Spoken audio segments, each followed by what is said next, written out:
Bonjour à toutes et à tous, j'espère que vous allez bien. Je prends le temps de vous informer très rapidement qu'Apple a déployé macOS Ventura 13.6 et montré 12.7. Vous pouvez vous demander mais que contiennent ces deux mises à jour? Réponse courte, j'en sais rien. Réponse longue, on soupçonne que c'est une correction de sécurité de faille que utilisait le malware BlastPass. J'aurais bien voulu vous expliquer comment fonctionne ce malware, cependant je n'en retrouve plus de traces dans mes recherches et je pense que je ne dois pas l'écrire correctement. Tant que l'on parle de mise à jour, on a plus d'informations sur les problèmes de sécurité que corrige iOS 17.0.1.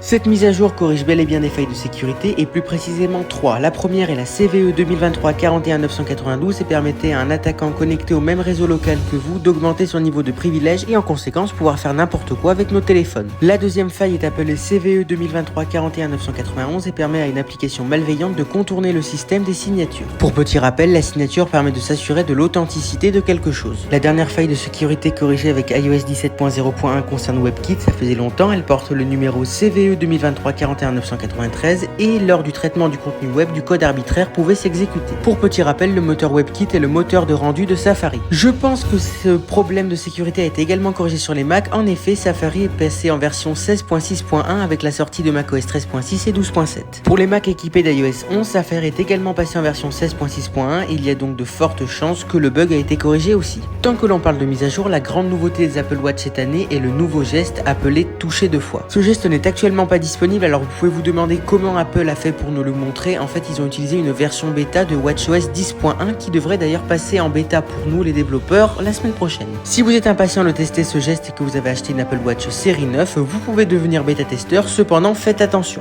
Avant de se quitter, je tiens à vous informer d'une dernière petite chose. Si vous êtes l'heureux possesseur d'un iPhone 15 ou que vous allez bientôt être possesseur d'un iPhone 15, n'installez peut-être pas tout de suite iOS 17.0.1 car si vous voulez restaurer une sauvegarde à partir de votre ancien iPhone, en fait faire un transfert d'un iPhone à l'autre, il faut que le nouvel iPhone ait une version d'iOS supérieure ou équivalente. Les iPhone 15 étant par défaut sur iOS 17, vous avez deux solutions, soit mettre à jour l'iPhone 15 avant de faire le transfert de vos données, soit de ne pas mettre à jour l'autre. C'est à vous de voir. J'espère que cette vidéo vous a plu. Si elle vous a plu, n'hésitez pas à la liker, à la commenter, à la partager et à vous abonner. Pour toute suggestion, question, remarque, les commentaires sont là pour ça. Moi je vous dis à bientôt, ciao.